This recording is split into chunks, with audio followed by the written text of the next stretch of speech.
Why do stars fall down from the sky every time you walk by? Just like me, they long to be close to you.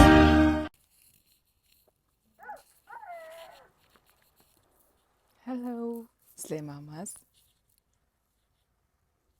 За өглөөний минь. Өглөөний 8 цаг 10 минут болж байна. Өнөөдөр би автобусаар ажилдаа явах гээд анх удаа яа гэрээ хажуудлын автобусны бодол дээр автобус үлээгээ зогсож байна. Манай автобусны бодол. Тэгээд тэнцээс автобус ирнэ. Тэгээд хотын төв рүү яваад хотын төвөөс буугаад дахиад нэг автобусанд суугаад тэгээд ажил дээр очиноо. Машинаар явбал нэг 15 минут 16 минут ч юм уу. Автобусаар явбал 55 минут. Тэгэхээр ингээ буугаад алхаад авах юм байхгүй. Зүгээр автобусны айгүй тойрж явдаг. Тэгээд айгүй олон пас дэшнүүдтэй болохоор амар ойрхон зогсдог. Тэгээ ер нь бол нэг 20 минутын газрыг 2 цаг явдаг автобусаар. Тэгээд 15 минутын газрыг 1 цаг явдаг байхгүй юу? Би түрүү жил нэг юу байсан юм байна. Сургууль руугаа автобусаар явж үзсэн юм байна. Тэгээд манай сургууль руу чинь нэг 25 минут явдаг байхгүй юу? Тэгээд автобусаар явсан чи би 2 цаг явсан. Бараг цаг 45 минут энэ явсан. Амар удаан. Амар холоор тавьж явдаг. Тэгээд машины өнгөрсөн бүтсэн өдөр машины батарейны хажуу талд нэг юм эвдрээд тэгээд нөхий асгаа болоод миний машин. Тэгээд нөгөө сэлбийн захиалцсан байгаа. Тэр нэг 7 хоног ирэх юм шиг байна. Тэгээд 7 хоног машингүй өглөө нөөрөө яваад тэгээ байж. Өчигдөр нөгөө Uber-тэй явсан. Энэ өнөөдөр автобусаар явж туршиж үзгээд тэгээ жоохон хоцрох юм шиг байна. Жоохон яг 8-г гарсан чинь автобус ирчлээс жоохон уддсан байна. Тэгээд автобусаар ирэхийг хэлээд байна. Чи нэг нь амир ирэх ёстой. За Австралийн үйл хөдлөлийн талаар бичлэг оруулъя гэд анх бараг бичлэг хийж эхлэхдээ л бодож ирсэн. Тэгээд үйл хөдлөлийн гоё мэдээлэл, үнийн мэдээлэл, үйл хөдлөх агентууд яаж ажилладаг, дээрэс нь яаж хүмүүс байр түрээсэлж байр худалдаж авдаг зэрэг мэдээллүүдийг оруулъя гэж бодсон байхгүй юу би. Тэгээд бараг бодоод жил ингээ бодоо явцсан байна. Тэгээ өнөөдрөөс эхэлж оруулнаа. Яагаад вэ гэхээр манайхын анх нүүж ирээд 2 жил болж байгаа. Тэгээд би яг 2 жилийн өмнө одоо энд амьдарч байгаа байраа анх хаус байшингаа түрээслээд тэгээд орж исэн. Одоо харин бид хэдийн энэ байшингаас гарах хугацаанд болоод тэг ингээ шинэ байшин хайж эхлэж байгаа. Тийм болохоор би яг за энтэйгээ холбогдуулаад үйл хөдлөлийнхаа талаар ярьчих даа гэж бодоод үйл хөдлөлийн гэхдээ энийг айгүй урт цуврал нэвтрүүлэг гэнэ. Урт цуврал бичлэг болгож оруулахгүй бол би ингээд бас айгүй их матцсан байгаа байхгүй юу. Одоо жишээ нь зөвхөн одоо түрээсийн талаар нэг ярий, худалдааны талаар ярий. За тэгээд агентуудын талаар ч юм уу те. Тэнгуүтлээ амар гоё нэг юм байдیں۔ Тэрний юу вэ гэхээр inspection гэдэг. Тэр inspection нь яадаг вэ гэхээр түрээсэлж байгаа байшингаа жил 4 удаа очиж шалгадаг агент. Тэгээд тэр шалгалтаар юу шалгадаг, тэрэнд яаж бэлтдэг вэ гэж талаараас ярих гэж бодсон. Тэгэхээр өнөөдөр би нэг ерөнхий яг өөрийнхөө байшингийнхаа түүхийг ярив. Тэгж жаад би гоё ингээд мэдээллүүдээ оруулаад яг Австралийн үйл хөдлөлийн талаар гоё юм цоврал бичлэг болгож оруулнаа. За 2024 оны 1 сард Австралид ирээд тэгээд байшин хайгаад байшин түрээслэх гээд. Тэгээ манайх аан бол тавуулаа болохоор тэгээ нөгөө Монголд байхдаа орон сууцнд амьдардаг байж байгаа. Тэгээ нөгөө доотлын айлаас ингээд комплейн бас аягүй их ирдэг байсан. Тэгээ нөгөө хүүхдүүдэд байнга бити гүгээдэ, бити үсрээдэ, бити явгаадэ, бити тоглоодэ гэл ингээл аягүй их тэгдэг. Тэгээ нөгөө манайх ч нэг охин 2 хүүтэй. Тэгээ 2 хүү маань нөгөө ойролцоо насны нэг насны зөрүүтэй тийм 2 сахилгагүй 2 хөргөөгөө байдаг. Тэгээд тэгдэг болохоор би яг энд ирээд тэр комплейнаас нь бас жоохон төвшөөгөөд за манайх ер нь хаусанд орох хэрэгтэй юм байна. Тэгээ хаусанд орё. Тэгээд анханасаа ирснээсээ хойш хаус хайж эхэлсэн. Тэгээд би чинь 1 сарын 10 хавцаа Австрали ах иржсэн. Тэрнээс хойш 2 сарын 10 яг 1 сарын хугацаанд байшингаа хайгаад тэгээд байшингаа гэрээгээ хийгээд 2 сар 28-нд нүүж орж ирсэн. За тэгэнгუთ эхний ээлжинд яг нэг процесс яаж явагддаг вэ гэхээр энэ одоо юу гэдэг бүх үйл хөдөлгөөнд нэг платформ дээр байгаа realestate.com.au гэдэг нэгдсэн платформ дээр бүх үйл хөдлөхүүдээ байршуулдаг байгаа.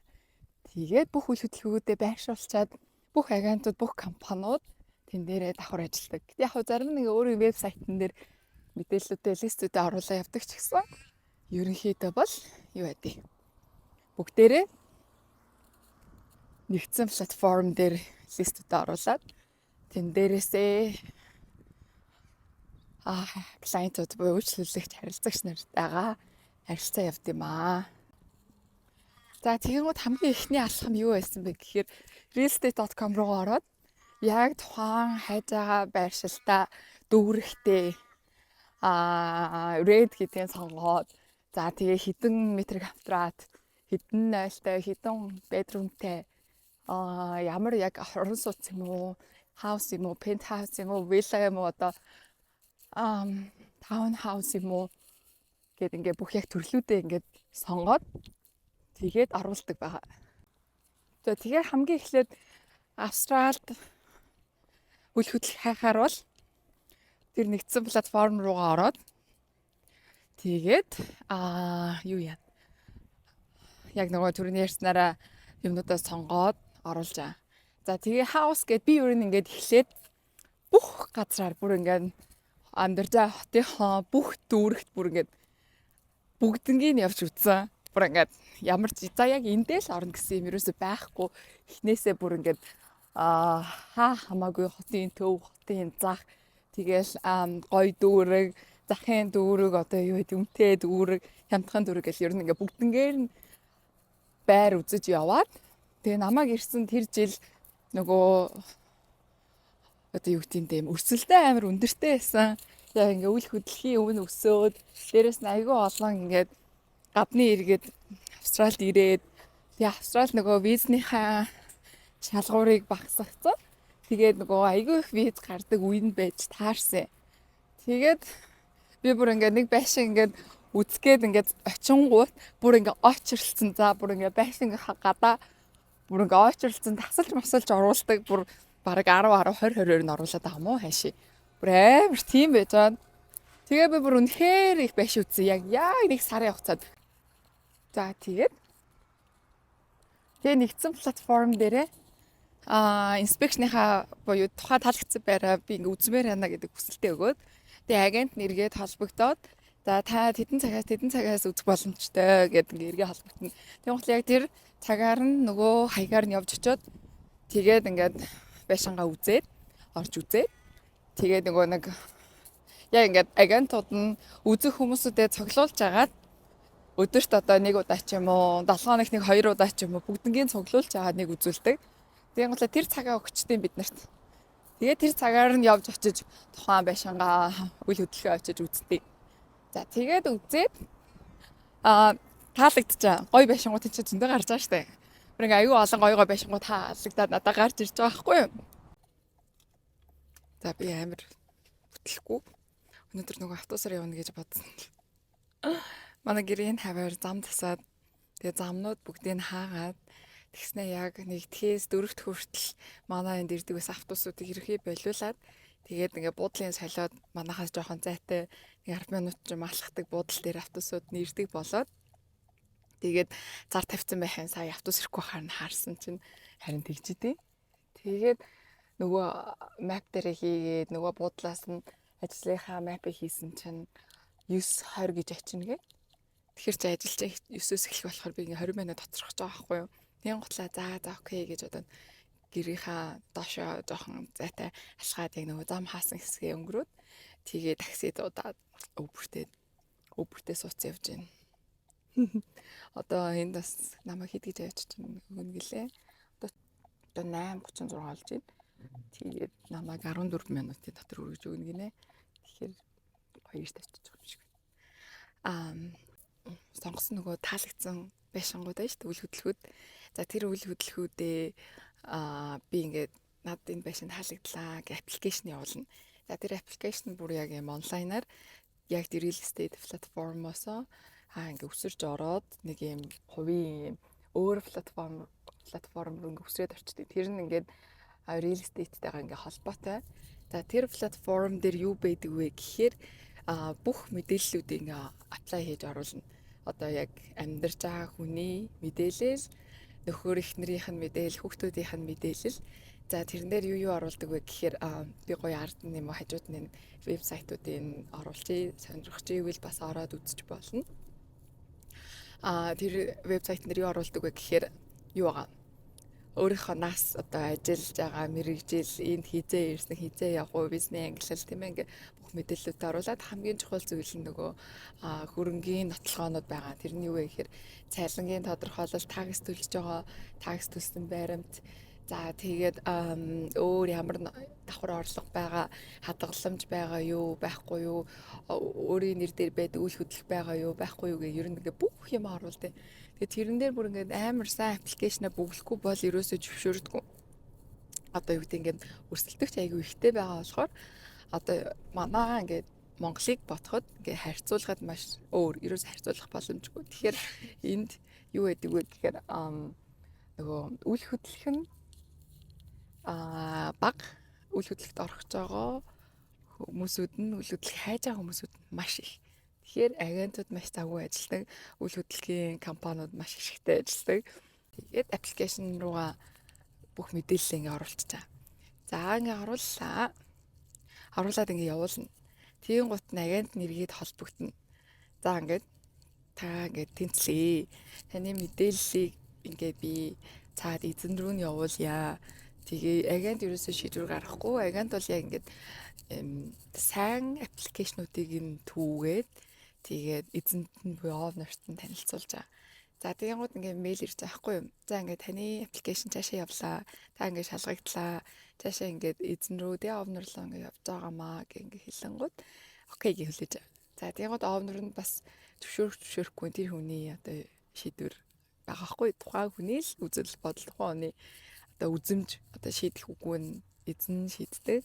1000 би ингээ агентаас нь гуугаач ч юм уу агентд нь ингээл хамаг юмаа тайлбарлаач ч юм уу те.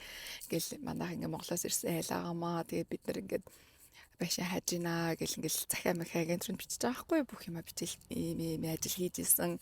Энд одоо ингээд магистраар сурахаар ирсэн байна. Ингээ 3 хүүхэдтэй гэд. Тэгээд ингээ агент руу нь бол ингээ захиа бичиж байгаа. Овнерт нийлээд өгөөрэй, туслаад өгөөрэй, саппорт үзүүлээд өгөөрэй гэж мэгээд. Тэгвэл тэр агент бол ямар ч хүчгүй болж байгаа. Яг хөө цаашаагаа бол энэ гайгүй сайн одоо юу юм шиг байна, түрээслэгч юм шиг байна гэдэг мэдээллийг бас агент өгж байгаа байхгүй юу. Тэгэн гутаа цаад агент нь өөрөө биш уучлаарай. Цаад овнер нь өөрөө хараад за окей болж байгаа мэнаа. Энэ хүнийг авчия гэд нэг өдөр ингэ явж исэн чинь агентэнд над руу залгаад за ингэ сайн байна уу гэж зөвшөөрсөн байна. Овнер нь зөвшөөрсөн байна. Тэгээ ингээ 2 сарын 28-наас нүүж орох боломжтой гинэ. Та одоо ингээ аппрув хийх үү? Цаашаага ингээ гэрээнийхээ төвшөнд орох уу? Гэ ингээ ярьжсэн 2 жилийн өмнө. Тэгэл окей гэж за орё. Гэл нөгөө байшингаа амар олон байш үзтэн. За би баг oh my god 30 40 50 хэдэн ч байш үзье. Тэгсэн чинь нөгөө зөвшөөрсөн байшингаа ямар байшин гэдэг марцсан. Бүр амар. Тэгэл нөгөө мапаар нь буцаж очивол харсан чи амар гоё байшаа. Амар хөөрхөн. Тэгээ хамгийн азтай нь бүр яг баг сургуулийн хажууд бүр үнэхээр азтай байсан. Би тэгээд яг баг сургуулийн хажууд. Тэгээд тэр сургууль руу бүх манай хүүхдүүд орчиж байгаа байхгүй юу? Бишээлээс бусна. Манай том охин арай өөр сургууль ороод хоёр жижигхэн тэр сургуульд ингээ орж байгаа. Бүр айгүй хөөрхөн. Тэгээ өөртөө дуугуу навчдаг ойрхон болохоор.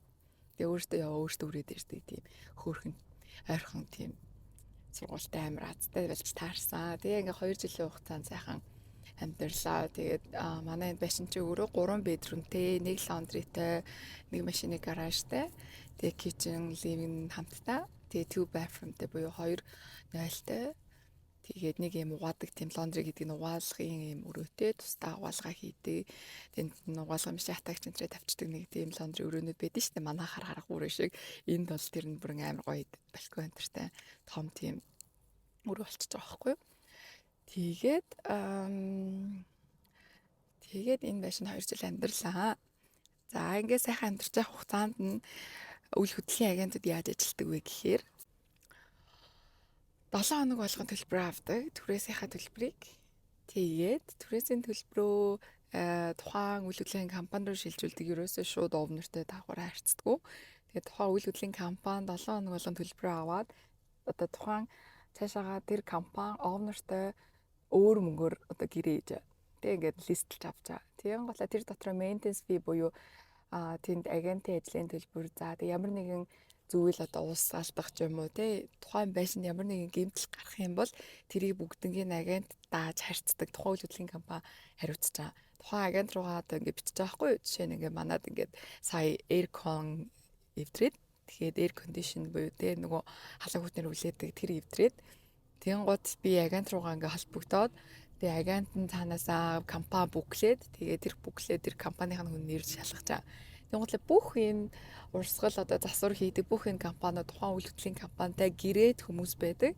Тэгээ тэр хүмүүсүүд нэрээ одоо сантехникч ч юм уу, газ ч юм уу те одоо ингээ бүх хүмүүсүүд нь ингээд тэгээ бүр ингээд юм жижигхэн засварууд хүртэл ирж хийдэг. Одоо жишээ нь хаалга эвдрэх ч юм уу, одоо юу гэдэг те ингээд бүх юмнуудыг агенттай хэлнэнгууд агент нь цаанаасаа өөрөө гэрээтэй компаниуд хүмүүсүүдээ явуулаад тэгээд үзүүлээд тийг янзлаад өчтдөг. Тэр нь бол ерөөсөө бид нар буюу түрээслэгчээс ямар нэгэн төлбөр ерөөсөө гардаггүй.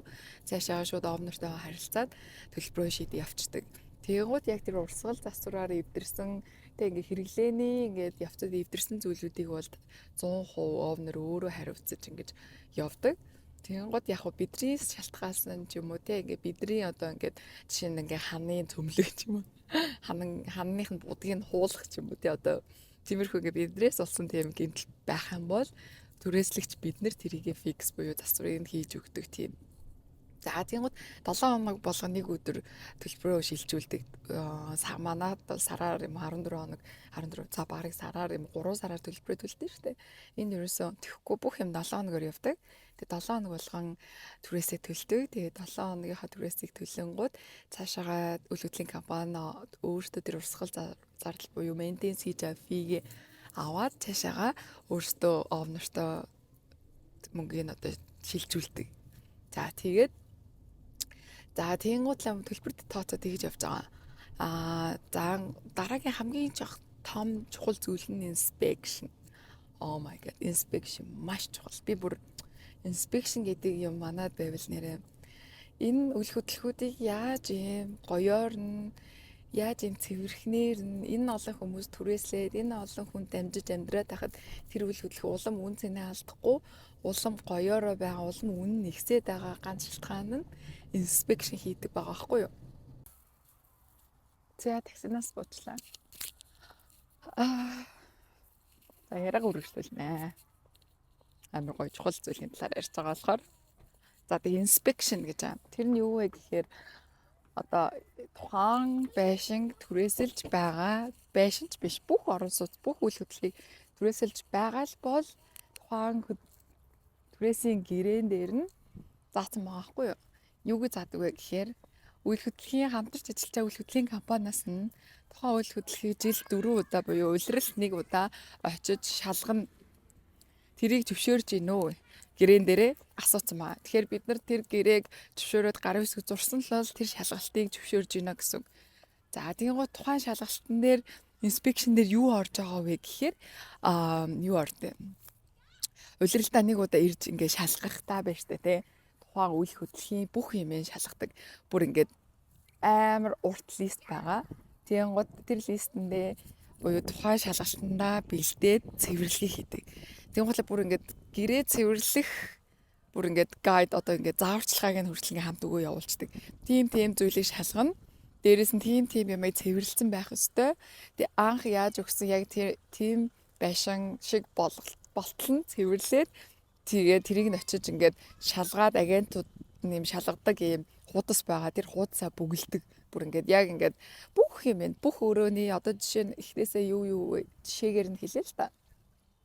За тийм гоц бүх цонхнууд, бүх цонх хаалганы бариулууд, ханнууд, шал, за тэг галхуурлуу оронгуутай овен, агаар шүүгч, билетик, за тэгэл шүүгэний бүрэн бүтэн байдал, одоо балконы хан, дороож, унтлахны өрөө, гэрэл, агаар шүүгч, байрны өрөөний хан, балтаа гэж бүр ингээд амар олон бүх юм ингээд шалгаж байгаа.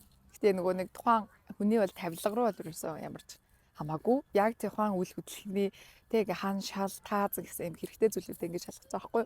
Тэгээ дээрэс нь backyard-ында манайх ингээд ийм жижигхэн юм хэсэгтэй. Тэгвэл урдаа юм жоохон бас юм ноомгоотой юм өвстэй. Тэрийг хүртэл шалгаж өвсөө хадсан байх ёстой.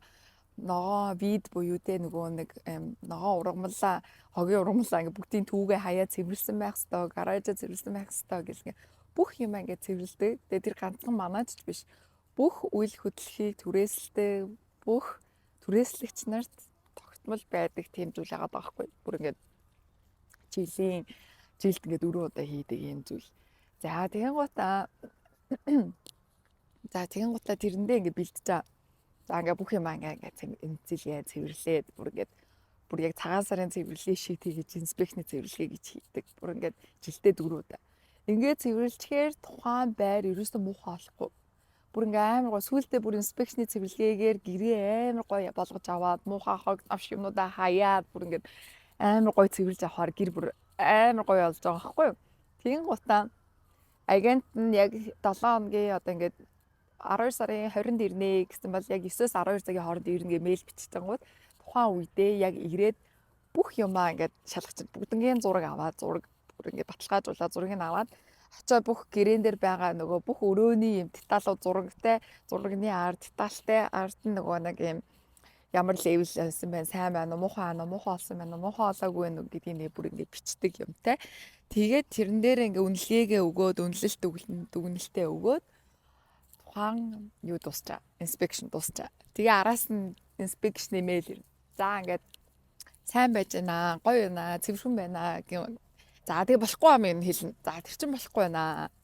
Өвсөө дутуу харсан байна. Ногоон ургамал үлдээсэн байна. За тэгээд одоо юу гэдэг те ингээд энэ одоо юу гэдэг гэрлэн бүрхүүл одоо тоостой юм ач гэдэг үү те бүр ингээд амар нарийн юмнууд ингээд мэйлээр ирдэг. Тэгээд би тэр инспекшнэрээ хийснээрээ тухайн тэр инспекшн хийсэн дүгнэлтээ цаашаага юу руугаа явуулж байгаа. Бүр овнер руугаа явуулж байгаа. За энэ инспекшнэр ийм байлаа. Энэ айл ингэж амьдралаа. Таны одоо тэ энэ хөдөлгөөн энэ муухай болсон байна. Энэ цэвэрхэн байна. Ер нь их дажгүй түрээслэгч байна гэх юм үү те. Ингээ бүх мэдээллийг ингээ цаашаага оонорт өгдөг байгаа. Тэгэхээр инспекшн ингэж хийснээрээ тухайн үйл хөдлөх ерөөсөө муухай болохгүй. Яагаад тэгэхээр ямар нэгэн доголдол, ямар нэгэн муухай юм гарсан л бол тухайн инспекшнэрээ олж мэдээ тэрийг нь шууд тухайн түрээслэгчтэй хэлээд засаад, залруулад, янзлаад тэгээ ингээ буцаад амар гоё болгочихж байгаа байхгүй юу? Тэгэхээр инспекшн бүр юм үр дүнтэй байна. Hello. За. Ажлаа тараад ажлынхаа хажууд юм парк дээр сууж байна. Хог хүлээгээд өхрөө хүлээгээд намайг 10-аас 15 минутаараа ирж авна гэсэн. Тэр өглөөнийхөө 9 бичлэгийг дуусгах гад. За тэгэхээр инспекшн талаар ярьсан байгаа тий. Би амар гоё зүйлэн дээр сууж байна. Сандал дээр суухгүй. Зүйлэн дээр суусч амар гоё зөөлхөн гоё мэдрэмж төрж байна. За тийм гол инспекшн талаар ярьсан байгаа. Тэгэхээр инспекшн ер нь бол тухайн өөрийнхөө үйл хөдлөлийг түрээслүүлж байгаа эзэнд бол маш үнэхээр хэрэгтэй зүйл байгаа. Тухайн өөрийнх нь үйл хөдлөлөөс муухай болж доторх нь гэмтэж тэгээ урсгал засвар хийсэн ч гэсэн тэр нь тийм амар муухай болж их хэмжээний урсгал засварыг хийгддэггүй. Яа тэгэхээр тухайн түрээслэгч нь өөрөө тухайн амьдарч байгаа хугацаанд байрыг байшинг айгуу гоё амьдэрдэг гэсэн үг дотроо яг өөрөө юм шиг хайрлаж амьдэрдэг. За тэгээд inspection байр түрээслэх бол нэг иймэрхүү байгаа.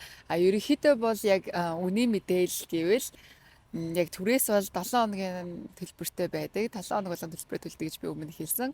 Тэгээд унтлахны өрөөгөөрөө тоолдог. Монголд нөгөө нэг том өрөөг нэг өрөөнд оруулаад 2 өрөө байргийн гут том өрөөтэй нэг унтлахны өрөөтэй байдаг шүү дээ. Тэрийг 2 өрөө байр гэдэг. Энд бол яг bedroom-ийн тоогоор ярьдаг. 1 унтлахны өрөөтэй, 2 унтлахны өрөөтэй, 3 унтлахны 4 гээд ингээд тоотой явцдаг. Тэрүүгээр үннүүд нь бүгд өөр байдаг. Тэгэхээр хамгийн багадаа 1 унтлахны өрөөтэй, 2 унтлахны өрөөтэй байшингууд, хаусууд, хувийн орон сууц гэсэн үг шүү дээ. Бусдаас тусдаа байдаг. Өөрийн гэсэн хашаатай, backyardтай, гаражтай тиймэрхүү хаусууд нь 7 хоногтаа за нэг багаас дундаж үн гэх юм бол нэг 500-аас 600 долларын Австрали долларын одоо Австрали доллар чинь 2400 хавцаа байгаа гэхээр чи одоо хэдий. За дунджаар нэг 500 гэж бодох юм бол тэр нэг 7 хоногтоо сая 100-200 мянган бат тэр хавцаа олчих жоохгүй. За тэгэнгүүт унтлахны өрөө нь 2-оос 3 болоод 4 болоо явах юм бол хамгийн багадаа $700 дээшээгээ $900 хүртлээр дундаж юм төлбөртэй байгаа Австрали доллар. За тэгээд 4 өрөөгөөс дээшээ буюу 2 давхар том тэгээд интерьер зохион байгуулалт сайтай шинэ баригдсан бүр айгу гоё ингээд яг нэг гоё лагшри үйл хөдлөхүүд нь бол ер нь бол 1000-аас дээш доллартай байдаг. Тэр нь 7 хоногийнхын төлбөр нь байгаа. За нэг хамгийн үнэтэйдэг гэвэл $1500-аас $1800 бол ерөнхийдөө бүр хамгийн тасаг зэрэглээ амны орон сууцнд түрээслээд амьдрах боломжтой байдаг. Тэгээд би удахгүй одоо түрээслэх байруудыг үзэж эхэлнэ. Тэгэхээр би яг бас нэг сонирхуулаад гоё апартментууд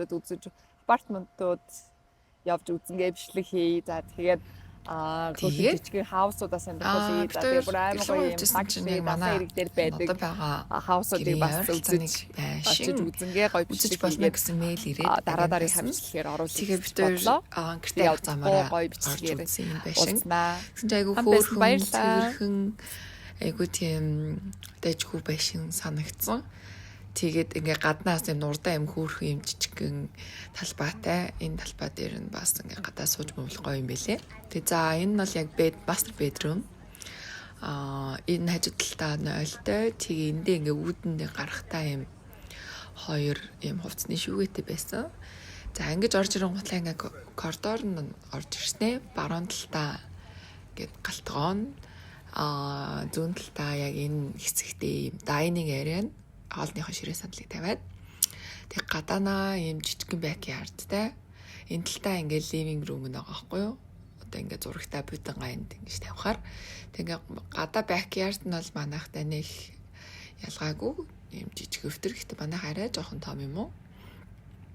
Тэг энэ гадаанаа нөгөө суугаад махцах шараад өглөө кофе мофе гоохот их гоё идэв. Тэг энэ тикэн юм өргөн уурт тэгээд шүүгээ жоохон багтай санагдсан. Энэ талтаа бас ийм хөрхөн ийм шүүгээтэй болохоор бас юу байсан, дэжгүй байсан. За энэ нэг хүүхдийн bedroom ингээд эхэлж байгаа. Тэгээд цаанаасаа бүгд шүүгээтэй талтай байдаг. Тэгээ ингээд ихний bedroom нь эндээ ингээд дахиад ингээд салангад шүршүртэй байнтай. Хажуудаа ингээд тусдаа 0-тай. Тэг нэг 0 нь мастер онцлогныхаа өрөөнд байгаа. 2 зэрэгцээ угаалтууртай. Бас адилхан шавартай. За энэ нэгэд 3 дахь bedroom нь байна. Цаанаас шүүгээтэй. За ийшээ ингээ алхангууд энд laundry өрөө байсан. Тэгээд тэр цаанаа угаалгын машин тавиад, атагч тавиад тэгээд ийшээ гарч ирэх хувцас атаагаад Эндээ бас юм хөөрхөн жижигхэн дугуй мууч юм уу те хүүхдүүдийнхээ юм амыг хэрэг мэрэг тэг хэрэгтэй зүйлүүдэд тавьчих боломжтой байсан. За тэгээд ийм цомхон энэчнээс шууд гараад гараж руу орчгоор тэгээ энэ гаражтай хоёр машины зогсоолтой ийм байш үзэн бит хоёр. За энэ бол дэжгүй